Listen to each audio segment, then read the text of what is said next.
Baik, saya akan melanjutkan penjelasan dari Mbak Ulya. Yang kedua, macam-macam teori sosial. Yang pertama, teori konflik. Konflik adalah unsur terpenting dalam kehidupan manusia. Karena konflik memiliki fungsi positif, maka konflik menjadi dinamika sejarah manusia. Selanjutnya, konflik beralih sampai pada bagian proses pemenuhan kebutuhan manusia. Manusia adalah makhluk konfliktis, yaitu makhluk yang selalu terlibat dalam perbedaan, pertentangan, dan persaingan baik sukarela maupun terpaksa. Dalam proses itulah terkadang kita diperhadapkan pada berbagai masalah, baik itu menyangkut tentang diri pribadi maupun dengan kelompok masyarakat yang lainnya. Dalam masyarakat tumbuh berbagai kepentingan yang begitu kompleks dan memerlukan tindakan tertentu dalam pemenuhannya. Keadaan yang saling berbenturan terkadang harus membutuhkan penyelesaian yang rumit dan membutuhkan waktu yang lama. Timbulnya perbedaan pandangan dan paradigma dari masing-masing kelompok yang ada memicu munculnya pertikaian dan sengketa dalam diri mereka. Kejadian itulah yang disebut konflik.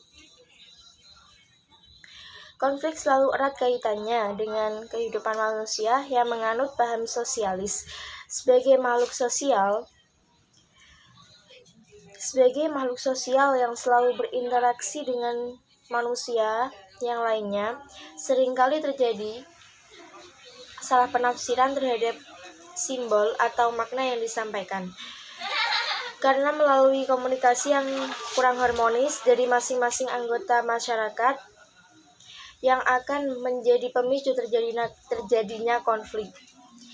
Sejarah menunjukkan bahwa sejak mulai dari proses penciptaan manusia pertama, yaitu Nabi Adam, konflik sudah mulai terjadi. Ketika itu, iblis yang diperintah oleh Sang Khalik untuk dan patuh kepada Nabi Adam dengan lantang dan jelas, iblis menolak dan tidak mengakui bahwa Adam adalah makhluk yang paling sempurna dibandingkan dengan makhluk ciptaan Tuhan Yang Maha Esa. Iblis dengan beraninya bersumpah, selama manusia ada di muka bumi, maka selama itu pula ia akan menjadi musuh manusia yang nyata. Teori konflik dipaparkan dalam rangka untuk memahami dinamika yang terjadi di dalam masyarakat. Dengan adanya perbedaan kekuasaan dan sumber daya alam yang langka, dapat membangkitkan pertikaian di masyarakat.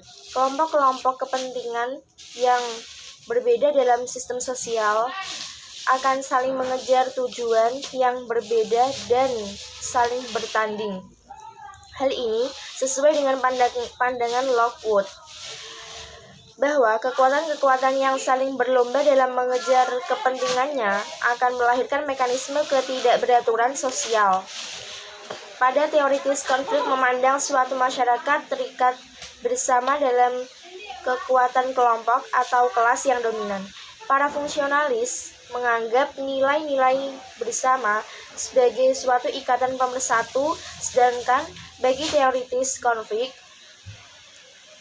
konsensus itu merupakan ciptaan dari kelompok atau kelas dominan untuk memaksakan nilai-nilai. Yang kedua, teori sistem.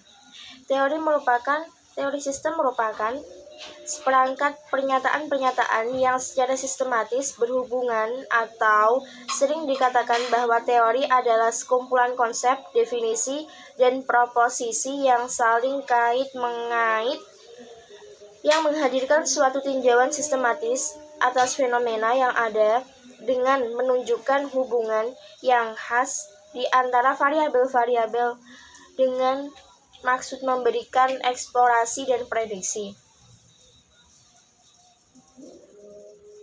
Di samping itu, ada yang menyatakan bahwa teori adalah sekumpulan pernyataan yang mempunyai kaitan logis.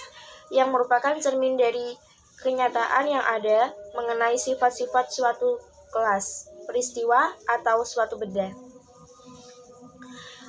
Yang ketiga, teori interaksi simbol.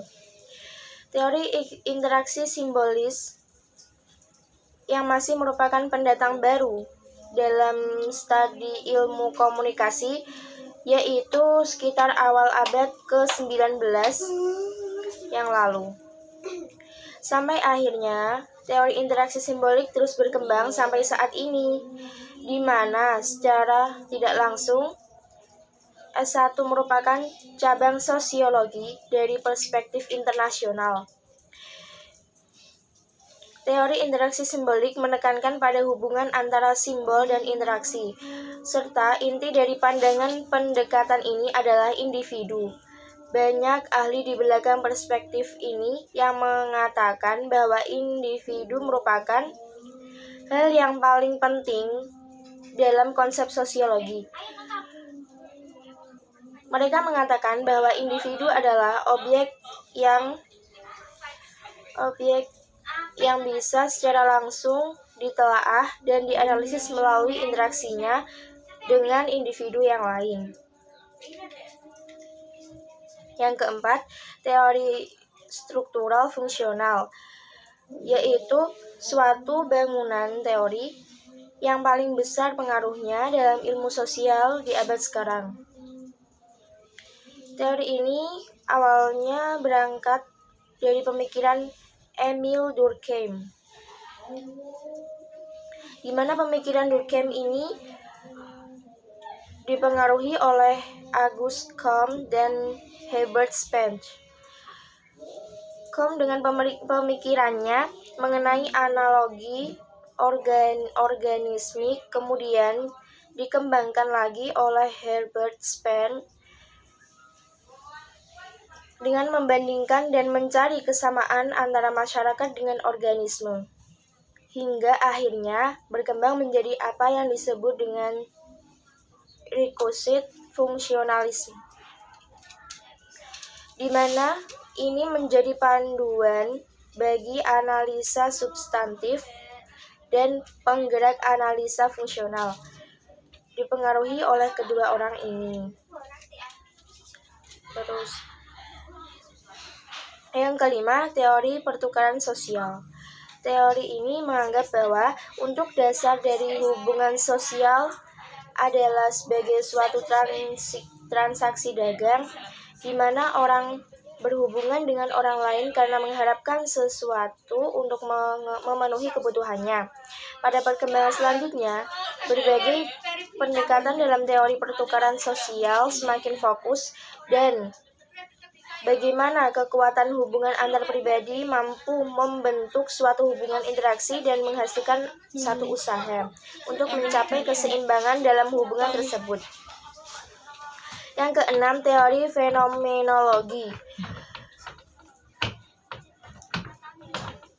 merupakan istilah generik yang merujuk kepada semua pandangan ilmu sosial yang menganggap bahwa kesadaran manusia dan makna subjektif sebagai fokus untuk memahami tindakan sosial.